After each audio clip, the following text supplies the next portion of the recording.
الشيطان الرجيم بسم الله الرحمن الرحيم السلام عليكم ورحمة الله وبركاته الحمد لله نحمده ونستعينه ونستغفره ونعوذ بالله من شرور أنفسنا ومن سيئات أعمالنا من يهد الله فلا مضل له ومن يضلل فلا هادي له أشهد أن لا إله إلا الله وحده لا شريك له وأشهد أن سيدنا محمدا عبده ورسوله رب اشرح لي صدري ويسر لي أمري واحلل عقدة من لساني يفقهوا قولي سبحان الله والحمد لله ولا إله إلا الله والله أكبر ولا حول ولا قوة إلا بالله العلي العظيم العزيز العليم عدد كل حرف كتب ويكتب عبدا آبدين والدهر الداهرين اللهم علمنا ما جهلت وذكرنا ما نسيت ففعلناها سليما وكنا الحكم وعلما وشكنا معين مدى وسبحنا طيرا فائلين يا حي يا قيوم يا رب موسى وهارون ويا رب إبراهيم ويا رب محمد صلى الله عليه وسلم اللهم ارزقنا الفهم والعلم والحكمة والعقل والحفظ برحمتك يا أرحم الراحمين اللهم فقهنا في الدين وعلمنا التأويل اللهم صل على سيدنا محمد وعلى آله وصحبه أجمعين أما بعد Alhamdulillah, bersyukur kita kepada Allah Subhanahu Wa Taala dengan mengucapkan Alhamdulillahirabbil alamin, salawat dan salam ke atas baginda dan mengucapkan Allahumma shalli ala sayyidina Muhammad wa ala ali sayyidina Muhammad. Moga-moga kita semua dimuliakan oleh Allah Subhanahu Wa Taala. Amin ya rabbal alamin. Alhamdulillah, pada hari ini insya-Allah kita akan teruskan lagi kuliah duha kita seperti biasa. Cumanya kita tidak mula sambungan tafsir surah Al-Asr pada hari ini kerana kita ambil tajuk yang khusus. Tadi Ustaz ingatkan ramai tak boleh hadir. Nah, sebab apa? TMB datang tukar apa? Meter. Ustaz baru 2 hari lepas dia orang baru datang tukar kat rumah Ustaz. Nah, mungkin dia buat serata lah kan. Dia buat serata. Nah, baguslah, tak apa. Ustaz ingatkan ramai tak boleh hadir. Sebab tu Ustaz tangguh dulu sebab surah Al-Asr ni adalah surah yang agak penting juga. Sebab tu ingat ramai tak boleh hadir. Rupanya hari ni Masya Allah dah penuh kuliah kita hari ni. Ingat tak dapat hadir, tak apa, nanti minggu depan kita sambung surah Al-Asri. Sebab surah Al-Asri ni penting. Kenapa saya kata macam tu? Kerana pernah ulama mengatakan jikalau Allah Ta'ala tidak buat turun surah lain 114 surah, tapi Allah Ta'ala hanya turun satu surah ya, iaitu surah Al-Asri. Kata ulama, kalau turun satu surah ni saja, surah lain tak diturunkan, nescaya itu dah cukup memberi pengajar cukup besar untuk kita lagi. Sebab itulah Ustaz fikir ramai tak hadir hari ni. Nah, Ustaz ingatkan begitu, tapi sebaliknya lah. Masya Allah, orang sini apa ni, dulu ini jiwa yang kental, walaupun ada masalah tetap hadir. Masya Allah lah. InsyaAllah minggu depan lah yang tu. Jadi hari ni insyaAllah kita ambil tajuk yang khusus, iaitu solusi hutang, yakni cara-cara kita nak menyelesaikan masalah hutang. Sebab banyak ustaz mendapat permintaan untuk menjelaskan tentang mengenai apakah cara penyelesaiannya untuk kita menguruskan masalah hutang. Sebab dalam hidup kita ni ramai kita ni tak lari daripada hutang. Dan satu hutang ni juga amat penting dalam agama, sehingga mana Nabi sebut tak akan masuk syurga satu orang tu jikalau ada urusan dengan manusia yang tak tertunai. Maksudnya kita belum bayar hutang orang, Nabi kata ruh kita tak akan masuk dalam syurga sampai tahap tu sekali. Maka masalah hutang ni amat penting dalam kehidupan kita. Dan untuk kita tahu nak berhutang ataupun kita nak bayar hutang ataupun kita nak tahu jalan penyelesaian hutang tersebut, insya-Allah. Baik tuan-tuan mata Allah Subhanahu Wa Taala, kita tak dinafikan bahawasanya berhutang ni adalah satu keperluan dalam hidup kita. Dan yang mana keperluan ni jikalau kita berhutang atas dasar perkara-perkara yang bermanfaat. Dan tidak dinafikan juga bahawa berhutang ni juga memberi satu beban di dalam kehidupan kita jikalau kita ambil dia atas dasar yang tidak perkara penting dan tidak bermanfaat. Dua di situ tujuan berhutang ni. Membawa manfaat untuk diri kita jikalau kita guna hutang tu untuk kebaikan, dan membawa beban dan mudarat diri kita jikalau kita guna hutang tu untuk perkara tidak penting dan tidak bermanfaat. Ini cukup jelas dalam hidup kita. Sebab tu sebelum kita berhutang, kita kena tengok prinsip hidup kita tu macam mana, nak hala ke mana. Tu.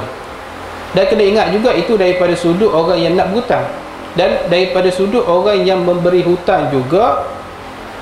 Memberi hutang kepada yang mereka yang memerlukan ni juga adalah perkara yang dibenarkan oleh syarak.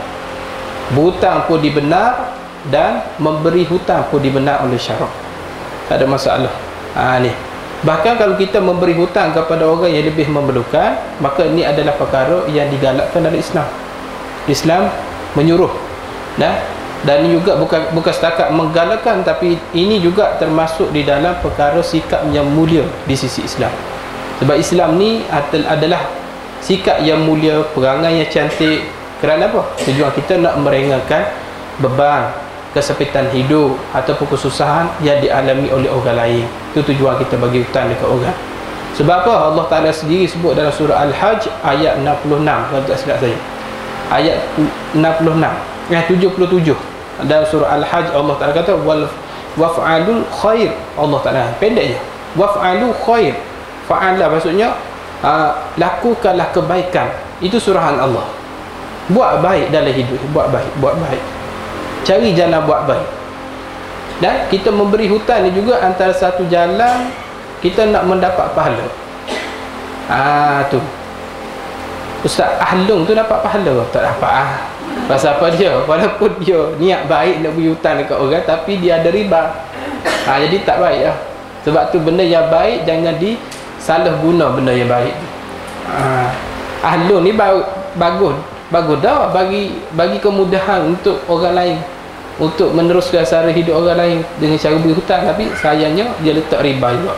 Tapi ingatlah, ada satu hadis riwayat Muslim, Abu Daud dan Tirmizi, yang mana hadis ini pernah diriwayat oleh Abu Hurairah. Nabi pernah kata apa dia masalah begini. Nabi kata man nafasa an mu'mini kurbatan min kurbati dunya nafasallahu anhu kurbatan min kurbati yaumil qiyamah. Nabi kata sesiapa yang menghilangkan atau melapangkan sesuatu kesusahan orang yang beriman dan di antara kesusahan-kesusahan dunia, maka Allah Ta'ala akan menghilang atau melapangkan sesuatu kesusahan di antara kesusahan-kesusahan pada hari kiamat. Subhanallah. Orang perlu bantuan, kita bantu dia. Beri hutang tak mestinya beri dalam bentuk duit. Banyak jenis. Kita beri hutang dalam bentuk barang. Kita buka kedai runcit, orang ni tak ada duit, orang ni perlukan susu nak beli, anak dia nak perlukan pampers, dia selalu datang kedai kita tapi tak ada duit. Haji buku 35 lah, haji macam biasa. Tu asyik-asyik datang kedai dia buku 35. Last sekali tokek kedai ni kata tak apalah, aku beri kamu hutang dah. Dah aku beri kamu hutang, kamu ambil saja barang apa, nanti ada duit kamu bayar. Ni kalau kita memudahkan urusan manusia di dunia, Allah Ta'ala akan memudahkan urusan kita di akhirat esok. Tak semestinya jalan berhutang, ataupun kita ni jenis kerja kita perkhidmatan ataupun pengurusan. Disebab urusan kita, disebab kita yang menguruskan aturan tersebut, orang lain jadi mudah, orang lain jadi senang di bawah pengurusan kita. Ataupun kita bos, kita memberi kemudahan di bawah pengurusan kita yang baik, yang strategik. Jadi anak buah kita rasa selesa bekerja, ataupun orang di bawah pengurusan kita rasa tenang, rasa mudah dengan urusan yang dihadapi. Maka akhirat esok Allah Ta'ala memudahkan urusan kita. Memudah dalam bentuk mana? Akhirat esok Allah Ta'ala ringankan azab kita. Mungkin kita titian sirat kita jadi susah pada waktu tu, susah sangat, berliku-liku. Sebab kata ulama, nak titi sirat ni ialah sebesar rambut tu pula di belah 7. Dan rambut tu pula bukan setakat kecil dia punya saiz, tapi tajam. Ini nak menunjuk pada kita mustahil lah siapa-siapa manusia yang boleh melepasi sirat kecuali pertolongan Allah.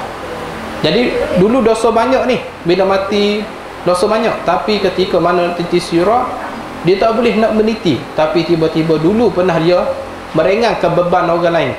Rupanya Allah Ta'ala mempermudahkan perjalanan dia meniti sirat. Itu sebagai contoh. Banyak lagi contoh seperti mana di soal muka naki, Allah memudahkan urusan kita. Sebab itulah dalam hidup ni lagi-lagi kita usianya senja, lagi-lagi dunia nak kiamat dah apa benda, cari jalan seperti mana Allah Ta'ala kata waf'alu khair. Allah Ta'ala lakukanlah kebaikan dalam hidup, buat baik dengan orang. Tu. Dan Nabi kata apa dia? Nabi kata wa may yassara 'alal mu'siri yassarallahu 'alaihi fid dunya wal akhirah. Dan siapa memberi kemudahan kepada orang yang dalam kesulitan, kita nampak dia ni susah, kita nampak dia perlu bantuan, kita nampak dia ni perlu kepada pertolongan, maka kita beri pertolongan tu, maka Allah akan memberikan kemudahan di dunia dan di akhirat. Bukan setakat dunia, akhirat pun Allah bagi. Contoh, orang ni susah dalam bab kemiskinan, kita bantu bagi duit, kita tolong bayar duit sewa rumah, kita tolong bayar yuran sekolah anak dia. Contoh, di dunia Allah balas bentuk apa? Mungkin dalam bentuk kesihatan, mungkin Allah Ta'ala naikkan pangkat, mungkin Allah murah rezeki kita, mungkin Allah Ta'ala beri kita ni kebahagiaan dalam hidup. Sepatutnya masalah kita ni sukar diselesaikan, tapi disebab kita bantu orang, Allah mempermudahkan. Wa may yattaqillaha yaj'al makhraja. Siapa bertakwa kepada Allah, yaj'al lahu makhraja, Allah bagi jalan keluar. Ya, urusan kita hidup ni bukan setakat dengan Allah. Dan kita juga hidup dengan manusia. Dua benda kita kena buat baik dengan Allah, buat baik sesama manusia. Tak boleh hidup nafsi-nafsi, tak boleh. Dia susah, jiran aku ni susah dia lah. Tak boleh macam tu, sebab Allah Ta'ala akan soal kita esok. Pasal apa jiran kamu susah, kamu tak pergi bantu? Sebab untuk membantu orang susah ni adalah tanggungjawab kita bagi orang yang Allah Ta'ala beri kepercayaan dalam bentuk harta. Jangan kita duduk syok sendirilah. Sebab hidup kita ni ta'awanu 'alal birri taqwa, saling tolong menolong di antara satu sama lain. Ni. Jadi kena ingat, dia ada juga bila walaupun syarak kata berhutang ni dibenarkan, tapi dia ada risiko berhutang. Dia ada risiko dan kewajipan juga kita untuk membayar hutang. Apa dia risiko dia? Sebab itulah kata ulama, kalau boleh elokkan diri kita daripada berhutang jikalau tidak ada keperluan. Kalau tak ada keperluan, jangan nak berhutang. Ni saja-saja dah.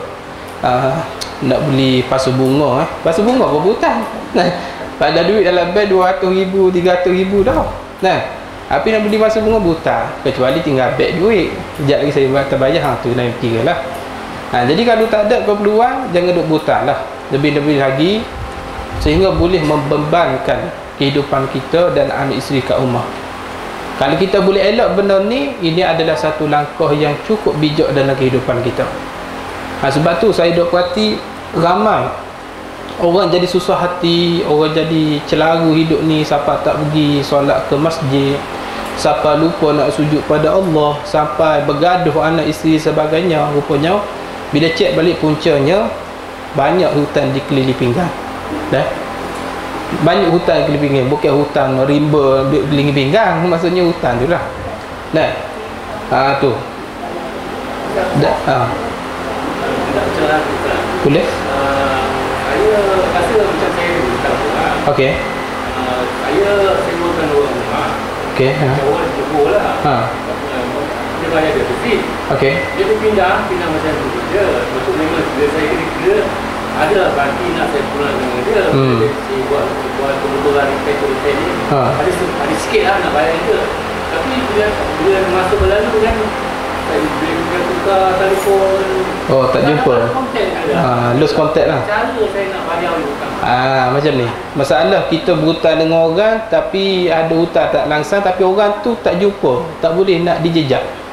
Sebab tu keluar satu channel tiba-tiba jejak Rasul. Dia punya jejak Rasul. Pasal kita jejak dia tak jumpa. Cari nombor telefon tak jumpa. Tengok dalam profil Facebook, tengok muka orang lain ni.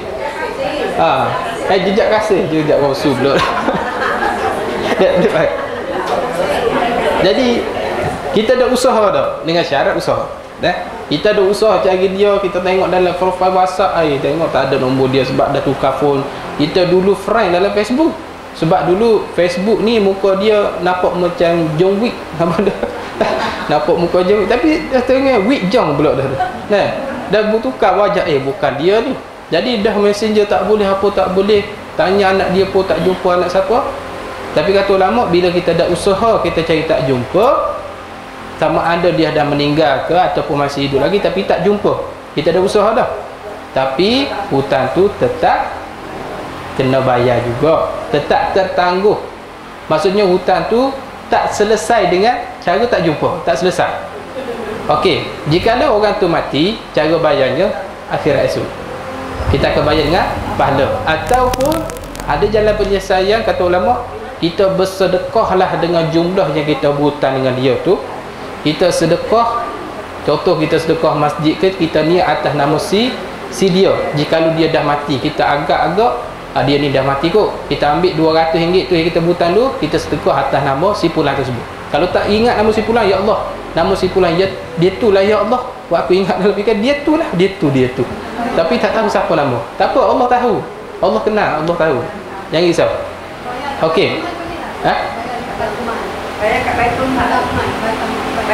Baitul Mal boleh juga. Baitul Mal ni sebagai wakil sajalah. Nanti Baitul Mal akan suruh pada, nanti beritahulah masalah kita kenapa, nanti Baitul Mal dia akan catatlah. Okey, jikalau orang tu dah mati, kita sedekah macam tu, kita sedekah RM200 ni atas nama si arwah dia lah, jikalau dia matilah. Lepas tu tiba-tiba di akhirat esok dia mari tuntut dengan kita.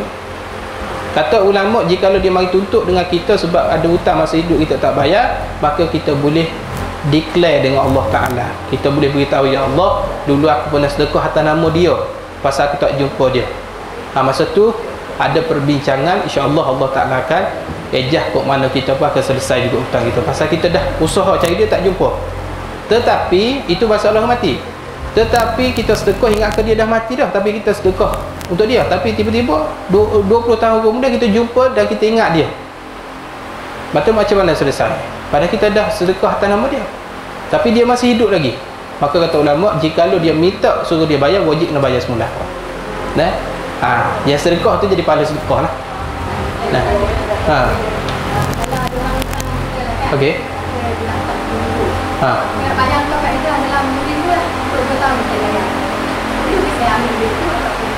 Bayar 2,000 dalam tempoh 2 tahun. Faedah. Tambah 2,000. 10 tambah 2,000 tu panggil apa tu kalau faedah? Riba lah. Tak ambil tak perlulah. Kalau kita ambil, kalau dia beria tu ajak atas hadiah je lah. Ambil duit tu cakap Ustaz saya siapa letak bunga sikit, hadiah. Okey, saya terima lah. Bagi lebih baik bagi Ustaz Arif. Lagi hadiah. Maksudnya kalau hadiah boleh, tak ada masalah. Tapi jangan dalam istilah riba tak boleh. Dalam Islam dipanggil mudharabah. Riba ni pada zaman dahulu, bahasa di Madinah orang Yahudi buat sistem riba ni. Mudharabah kalau maksudnya kalau kita keluar modal, kita tak pandang berniaga, kita keluar modal bagi pada satu kawan kita pandang berniaga. Untung rugi kita tanggung sama-sama, itu panggil mudharabah. Tapi riba kita letak dalam kantong riba, rugi ke untung kau lantaklah janji bunga ke dapat. Tu riba. Ikutlah kau ni susah ke tak susah ke, janji bunga yang ditetapkan tarikh tetap ke dapat, itu tak boleh. Jadi tak boleh lah ambil faedah-faedah tu. Kecuali dengan sagu hati dia ataupun dengan baik hati dia, aku nak bagilah kat kamu. Ada sebab kamu baik, aku tambah sikit. Tu tak ada masalah. Itu sebagai hadiah saja. Dia faham dah? Jadi jelas masalah tadi. Kalau dia datang balik, ingatkan dia dah mati, dia datang balik, dia tuntut, wajib kena bayar. Wajib kena bayar balik. Kalau dia nak balik lah, tu wajib. Itu masalah tu. Baik. Jadi sebab tu kata ulama, satu langkah yang bijak dalam hidup ni, elok daripada berhutang tanpa tak ada kepentingan dan keperluan. Dan kemudian kena elok juga daripada tabiat suka berhutang ni. Ini adalah satu benda yang tidak wajar dalam hidup kita. Sebab apa dia? Kerana kita tengok daripada akibat yang akan mendatang nanti. Ada juga jenis manusia suka berhutang ni, tabiat dia suka berhutang. Duit ada, tapi bila nak berniaga, dia tak nak ganggu duit simpanan, tapi nak kacau juga pasal nak ganggu juga dia beradik. Ibarat dia tak nak drop duit simpanan dia sebab nak keluar modal. Dia kata, aku berhutang RM200, nanti aku lepas aku berniaga aku bayar balik. Ni ada juga ni tabiat suka berhutang. Orang suka berhutang ni mudah kita nak nampak. Dia hutang sekali, dia bayar. Tapi kali kedua dia akan hutang balik. Dia tak habis kesudah, dia akan hutang, dia akan buat macam tu. Ini tabiat orang suka hutang. Kalau boleh, jangan bagilah orang macam ni lah. Kecuali lah dengan baik hati kita. Islam pun ajar cara kita nak beri hutang tak semestinya kita beri semudah yang diseka, tidak. Kita juga kena pertimbangkan hutang. Kalau kita tak nak bagi, tak ada masalah. Itu hak kita. Dan kalau orang jenis ni yang suka liat bayar hutang, maka tak perlulah, sebab kita mengharapkan bayaran tu balik. Sebab kita pun perlukan duit tu. Tapi kalau kita beri hutang pada satu orang, dia nak bayar ke tak bayar ke, tak gilah, aku tak kisah benda, itu tak ada masalah. Tu. Tapi kena ingat, kena ada risiko juga kita memberi dan kita membayar hutang. Jadi tabiat hutang ni kena elok dalam hidup kita. Kalau nak hidup senang dan nak hidup bahagia. Tu. Ini rahmat Allah SWT. Sebab apa? Nabi kata kita kena tahu bahawasanya amalan hutang ni adalah perkara yang tidak disukai oleh Nabi SAW. Nabi tak suka hutang. Nabi tak suka hutang. Sebab apa? Nabi kata hutang ni merupakan kesusahan di malam hari dan penghinaan di siang hari. Susah malam hari maksudnya malam-malam duk fikir macam mana aku nak bayar hutang orang ni. Macam mana? Siapa tak tidur malam? Ada yang kerja daripada pagi sampai ke petang, sambung pula petang sampai ke malam. Shift 20 jam satu hari. Tidur 4 jam saja. Siapa tahap tu? Siapa jadi kesusahan pada malam hari dan penghinaan di siang hari? Terpaksa kerja, sanggup kerja yang hina, sanggup jual dada pasal nak bayar hutang. Sanggup kita ni pergi curi besi longkang rumah orang. Masa apa nak bayar hutang orang? Jadi penghinaan. Dan kena ingat, walaupun Islam mengajar pada kita untuk berhutang, tapi hutang ni ialah satu perangai orang Yahudi. Dia suruh kita ni hidup sentiasa dalam hutang. Yang pertama, dia nak suruh kita ni sibukkan masa untuk cari duit nak bayar hutang. Bila sibuk masa cari duit nak bayar hutang, maka kuranglah kita ibadah kepada Allah. Sebab Yahudi dia tahu dah, orang Islam kalau lawan dengan tenaga dia kalah. Orang Islam kalau lawan dengan bom nuklear, dengan senjata, dia akan kalah juga. Orang Islam kalau lawan dengan semangat, orang Islam lebih bersemangat daripada dia orang. Orang Islam kalau nak banding yang berani mati, Islam dia berani mati. Jadi nak lawan dengan kekuatan, dengan semangat apa semua ni, memang kalah orang Yahudi. Tapi dia fikir cari satu jalan, macam mana aku nak suruh orang Islam lemah. Satu je. Dia buat kajian rupanya nak cari jalan supaya orang Islam putus hubungan dengan Allah Ta'ala. Tu. Maka caranya beri secara berhutang. Maka cara berhutang inilah menyebabkan manusia tak jijak kaki di masjid, tak datang kuliah, dan tak mau sujud kepada Allah. Asalnya suami yang keluar rumah, tapi sebab tak cukup RM1, terpaksa bini juga keluar rumah. Ni bahaya. Di Thailand ada pegawai agama cerita, ramai di Thailand yang berlaku kisah penceraian kerana isteri pergi kerja kat luar. Ni tak ada masalah sebenarnya, tapi ni risiko dia. Kerana apa? Tak cukup dengan suami keluar pergi kerja, isteri pun nak menampung kehidupan anak bini kat rumah. Kerana tak cukup makan minum, terpaksa isteri keluar. Tu. Sebab itulah nak keluar kerja pun pesan elok dulu, dan kena jaga elok dulu. Banyak kes macam tu. Allah. Ini semua mainan Yahudi ni, berhutang. Ustaz, kalau begitu tak beli rumah lah, beli kereta. Yang masalah beli tak ada masalah sebenarnya. Cumanya punca akibat kalau kita mengambil hutang ni. Nanti kita akan jelas secara langsung. Dan boleh penghinaan di siang hari kata Rasulullah kalau kita suka berhutang. Sebab tu Nabi tak suka berhutang ni. Walaupun Islam membenarkan. Samalah seperti penceraian. Islam membenarkan penceraian, tapi Allah tak suka bercerai ni. Ibarat macam tu. Dia faham tak? Tu. Sebab itulah Rasulullah SAW ni selalu berdoa kepada Allah Ta'ala supaya berelok daripada berhutang. Nabi pun berdoa untuk mengelak daripada berhutang. Tu. Sebab itulah pernah satu hari Siti Aisyah isteri Nabi cerita kepada Urwah bin Az-Zubair radhiyallahu anhu. Kata Siti Aisyah, Nabi pernah baca doa ni. Nabi dalam riwayat Bukhari pun ada sebut, Allahumma inni a'udzubika minal ma'sami wal maghrami. Nabi baca doa ni. Kemudian antaranya, ya Allah, aku berlindung denganmu daripada dilanda hutang dan kekuasaan orang lain. Hadis ini riwayat Bukhari ada sebut. Ni. Kemudian Sahabat Nabi tanya, "Ya Rasulullah, kenapa kamu banyak sangat minta berlindung dengan Allah daripada butang?" Sahabat rasa pelik lah, ni Nabi kan, kenapa minta berlindung sangat? Kerana kata Rasulullah, kerana sesungguh seseorang itu jika dia berhutang, dia bercakap lalu dia berdusta, dan berjanji lalu dia mukir janji. Bila nak berhutang dia menipu. Patut dia nak berhutang, dia nak beli apa ni? Dia nak beli, contohlah, dia berhutang ni, dia nak beli tudung baru. Dia beli tudung baru, tapi dia menipu. Dia kata nak beli susu anak lah. Bang, minta bang duit RM200 bang. Contohnya minta suami dia berhutang bang RM200. Nak beli apa? Nak beli susu anak.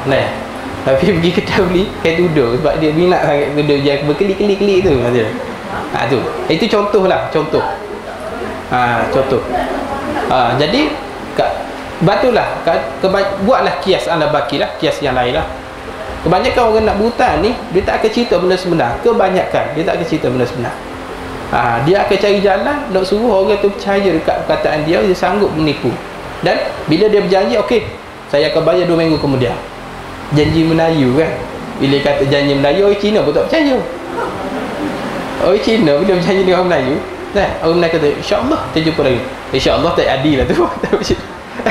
InsyaAllah benda itu tak jadi tu. Maksud. Tapi kena ingat, walaupun begitu Allah Ta'ala suruh kita berjanji, letaklah lafaz insya-Allah jika diizinkan oleh Allah. Tapi orang Cina kata, kalau Melayu ni insya-Allah tak adil lah tu. Maksudnya kalau jadi ke tak jadi ke, kita kata insya-Allah dah, kalau Allah Ta'ala izin. Ni firman Allah SWT. Tapi kalau berjanji, dia akan mukir janji. Jadi sebab tu kan dia ingat wajib nak bayar walaupun hutang. Lain kali jangan sebut hutang, bandar duit bang. Macam tu saja. Minta tak dapat, kalau hutang dapat. Gosok-gosok lah sikit bang. Tak apa kan, kalau atas dasar hutang lah. Tapi kalau atas dasar minta, kalau tak dapat, gosoklah sana, gosoklah sini dah. Beritahu bang, buat air teh ais dah gitu. Sebab tu tuan-tuan, nak ajak orang pergi masjid, dia buat cara macam mana? Antara jalan terbaik, buat makan. Buat makan. Ajak hari ni ada kambing golek tuan-tuan dalam mata Allah. Jangan cerita ada kuliah hari tu. Dia pun akan hadir. Kita cerita ada pukul 8 malam kita akan mula. Orang pun mari 8 malam.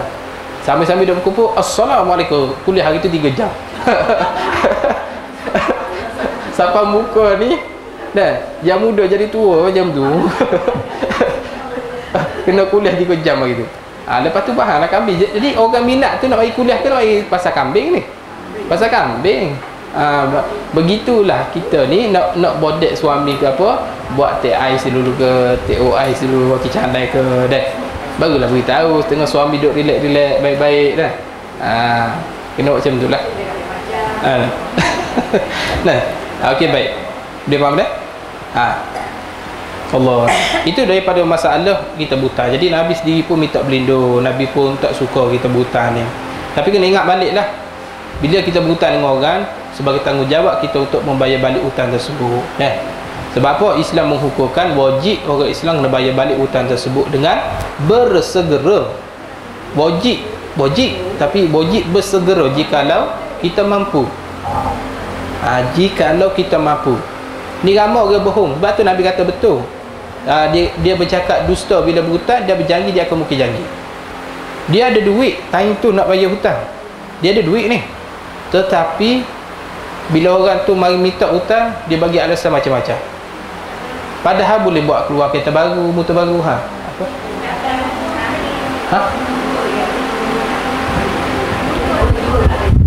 Apa? Rupa.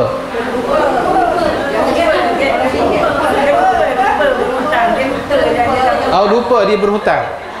Kalau lupa berhutang, kata ulama, yang pertama minta pertolongan dengan Allah, yang kedua bertaubat, yang ketiga kalaulah ada hutang, buat macam tadi, kita bersedekah juga. Kita bersedekah niat kepada kok aku ada hutang yang tak selesai dengan orang, dengan sedekah ni tolonglah selesai hutang aku. Dengan harapan bila akhirat esok orang berhutang mari minta, kita dah beri pahala kat dia. Dengan harapan begitu. Buat macam tu. Kalau kita lupa nak berhutang dengan siapa, berapa jumlahnya, dengan harapan begitu. Dah? Sedekah.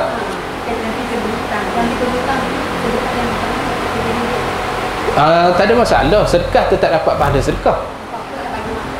Boleh, tak ada masalah. Kita buat makan, kita niat aku bagi makan macam buat tahlil lah. Kita buat tahlil beri makan ni untuk si arwah kan. Itu nama bentuk sedekah juga. Sedekah tak semestinya RM1. Ada tu kita sedekah pakaian, kita sedekah makanan, kita beli makanan. Nak beli makanan pun dengan RM2. Maksudnya melalui sana jugalah, tak ada masalah. Boleh. Boleh faham dah?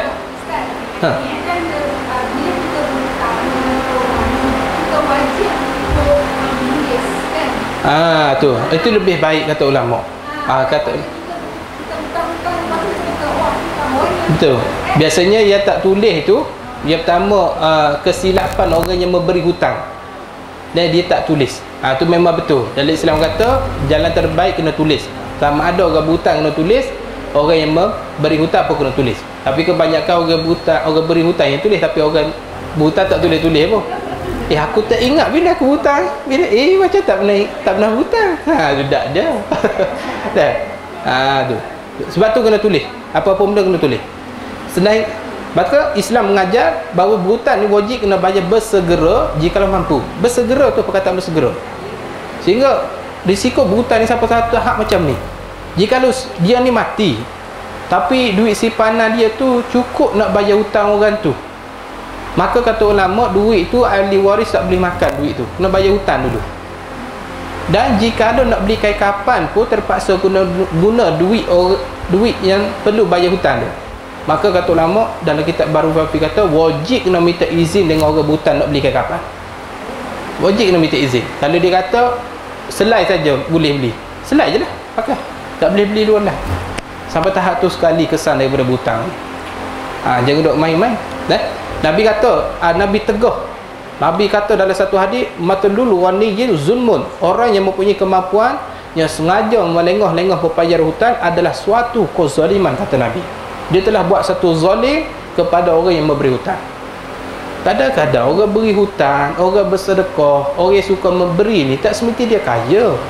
Dalam hidup jangan letak konsep orang ni suka beri hutang, orang ni suka bersedekah, orang kaya ni. Ramai orang singkat macam tu. Tak semestinya orang kaya dia nak memberi. Tak semesti dia waktu dia kaya saya nak memberi. Kebanyakan juga ada orang yang susah, hidup pun cukup makan, tapi dia suka memberi. Sebab tu Nabi kata satu kezaliman kalau kita mampu tak bayar hutang orang tu. Mentang-mentang orang tu pakai kata mewah, jangan nilai di situ. Kadang-kadang macam ni pernah berlaku. Kita sebagai kita ni tak memberi kepada orang yang nampak macam senang. Contoh dalam adik-beradik ada senang, ada yang susah. Jadi adik-beradik yang senang suka bantu adik-beradik yang susah ni. Dia kurang kemampuan. Adik-beradik senang ni dia bagi duit bulanan. Kalau nak buat itu ini, adik-beradik yang bersenang dia tolong bantu. Kalau adik-beradik susah, dia tolong beri duit pelajaran. Tapi adik-beradik yang susah ni dia tak pernah memberi kepada adik-beradik yang senang. Pasal dia anggap ni dia kaya, dia senang. Ramai orang anggap macam tu. Dia bantu sama yang susah juga. Tak betul macam tu. Kita nak memberi tak semestinya beri pada yang kaya, tapi paling kurang pun ada juga kita memberi kepada yang kaya ni, yang senang ni. Tu. Sebab itulah tuan-tuan mata Allah. Kena faham. Jadi oleh sebab itu siapa yang berhutang ni dia mampu sengaja melengah dengan bayar hutang dia buat satu kezalimah pada orang tersebut. Kena ingatlah orang beri berhutang ni tak semestinya dia kaya. Dia beri tu sebab atas ihsan. Dia baik dengan kita, dia nampak kita lebih perlu daripada dia. Dia beri dulu. Mungkin hari tu cukup makan RM200 untuk anak bini, tapi bila nampak macam susah, muka orang kuyuk, hidup pun sok-seng. Maka kawan dia kata tak apalah mak, aku pun tak ada duit juga, tak apa, aku ambil pakai dulu. Nanti kau bayar balik. Tapi orang ni bila dah kaya, dah mampu tapi tak nak bayar. Maka satu kezaliman Nabi kata. Tu. Maka kata Ibnu Hajar Al-Haytami, sengaja kita melengah bayar hutang ni ada jika kita mampu, termasuk di dalam dosa besar. Allah Rabbi. Ini kata siapa dia? Ulama yang besar itu Ibn Hajar Al-Haytami. Jikalau kita ada kemampuan nak bayar hutang tapi kita tak nak bayar, dosa besar, kata Ibn Hajar. Tu tuan-tuan mata Allah SWT, dia faham dah. Itu jikalau kita mampu. Tapi jikalau kita berhutang tapi kita pun susah juga, kita pun tak ada duit nak bayar, sebab kita pun susah nak bakar minum anak bini, sewa rumah dan sebagainya, maka tuan-tuan, hutang tu tidak terlepas, wajib kena bayar juga, tapi bolehlah bayar mengikut waktu yang kita senang. Tu contoh, kita beli rumah, kita beli kereta kan, tempoh masa loan 9 tahun, 12 tahun, 20 tahun kan. Jadi nak bayar sekaligus tak ada duit, maka bolehlah, tapi dengan syarat kata nama kita ada niat nak bayar hutang. Boleh. Tapi kalau orang tu dah meninggal dunia, walaupun kita berhutang dengan satu orang tu dah mati, maka walaupun dah mati, maka tidak terlepas juga bayar hutang, wajib kena bayar juga hutang tersebut. Dengan cara sama ada kita bersedekah atas diri arwah ataupun kita bayar hutang kepada ahli waris. Kita jumpa ahli waris, kita order duit yang jumlah yang kita berhutang dengan si mati tersebut. Sebab Nabi kata apa dia? Nabi kata nafsul mu'mini mu'allakun bidainihi hatta yuqda anhu. Ruh seorang beriman tergantung-gantung di halan tempat yang mulia itu syurga dengan sebab hutang, sehingga hutang iaitu dilunaskan. Satu hari sahabat nanya, ya Rasulullah, jika aku pergi berperang fisabilillah, aku mati syahid, adakah aku boleh masuk syurga?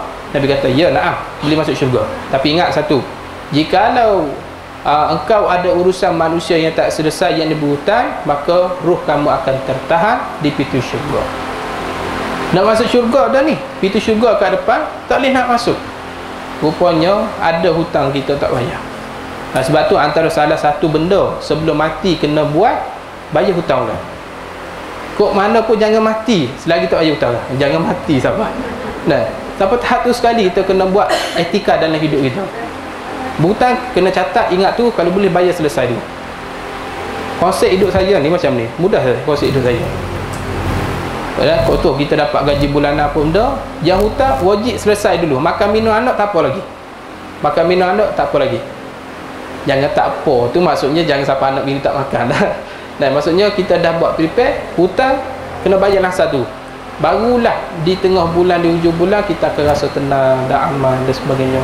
Macam tak ada masalah dalam hidup ni. Maksudnya hutang kena dahulukan. Ni risiko kita berhutang.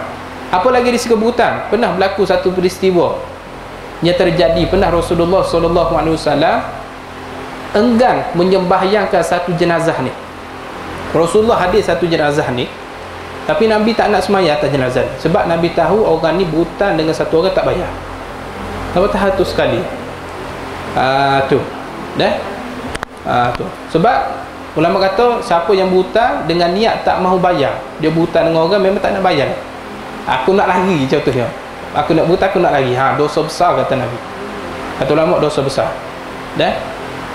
Tu Allah Rabbi. Sebab itulah kita kena elok daripada berhutang. Sebab itulah Islam ni bagus, dia mengenakan syarat-syarat yang tertentu terhadap hutang piutang. Orang yang berhutang ada syarat, orang yang membayar hutang pun ada syarat dia. Kita nak berhutang dekat orang kena pilih-pilih juga. Nak bayar hutang orang pastikan kena ada niat. Tapi kata ulama macam mana ustaz? Kalau saya berhutang dengan orang, contoh saya beli kereta, beli rumah, tempoh 9 tahun, tapi saya sempat bayar 6 tahun saja, lepas tu saya mati. Tapi kata ulama yang kata tertahan di pintu syurga ni, jikalau dia berhutang, dia tak mau bayar. Tapi kalau dia berhutang, dia niat dia nak bayar, memang tak boleh dia bayar, tapi dia mati, maka kata ulama insya-Allah dia tidak ada masalah di akhirat esok. Pasal apa dia? Dia ada niat dia nak bayar. Tu beza. Jadi antara amalan zikir dan doa yang boleh membebaskan kita daripada berhutang apa dia? Tengok dalam grup saya ada WhatsApp. Tu. Dalam grup saya ada beritahu tu. Ada. Nanti tengok dalam grup dalam telefon tu, antara cara amalan kita boleh membebas dari berhutang ni, dia ada beberapa amalan. Yang pertama, tengok dalam grup tu ada, saya dah tulis dah, berniat untuk membayar kembali hutang yang dipermudahkan oleh Allah. Sebab itulah bila kita berhutang, niat awal-awal dalam diri kita, aku nak bayar hutang ni balik. Tu cara dia. Tu sebab Nabi kata dalam satu hadis apa dia, man akhaza amwalan nasi yuridu adaaha adallahu anhu wa man akhaza yuridu itlafaha islafahullah. Siapa yang mengambil harta orang lain dengan niat nak bayar kembali, maka Allah akan membayarkan hutang tersebut dan Allah akan selesaikan bayar hutang tersebut. Dan malam kemudian baca surah Al-Waqiah selalu. Yang ketiga keempat nanti baca habislah. Saya rasa setakat tu dulu tuan. Sakit perut pula. Tak tahulah makan apa gini. Setakat tu lah, tangguh di sini dulu InsyaAllah nanti tuan-tuan tengok ni dalam grup ni, Puan Nuraini dah hantar tu. Tengok ini antara amalan-amalan yang boleh diamalkan. Antara amalan ada baca sebelum solat, dan ada baca selepas solat, dan ada baca ni amalan ni ketika sebelum tidur. Jadi tengok balik dalam grup tu amalan-amalan untuk kita baca. Tadi saya tak sempat nak baca habis. InsyaAllah nanti kita akan sambung balik InsyaAllah lepas setakat dulu Allah Ta'ala. A'udzubillahi minasyaitonirrajim. Bismillahirrahmanirrahim. Alhamdulillahirabbil alamin wassalatu wassalamu ala asyrafil anbiya'i wal mursalin sayyidina Muhammadin wa ala alihi ajma'in. Allahumma ighfir lana dzunubana wa walidayna warhamhuma kama rabbayana shaghira wal jama'al muslimin wasbah bi rahmatika ya rahimin. Allahumma fa'alna bima 'allamtana wa manfa'na wa zidna bi rahmatika min rabbana atina fid dunya hasanah wa fil akhirati hasanah wa qina adzabannar. Alhamdulillahirabbil alamin. Assalamualaikum warahmatullahi wabarakatuh.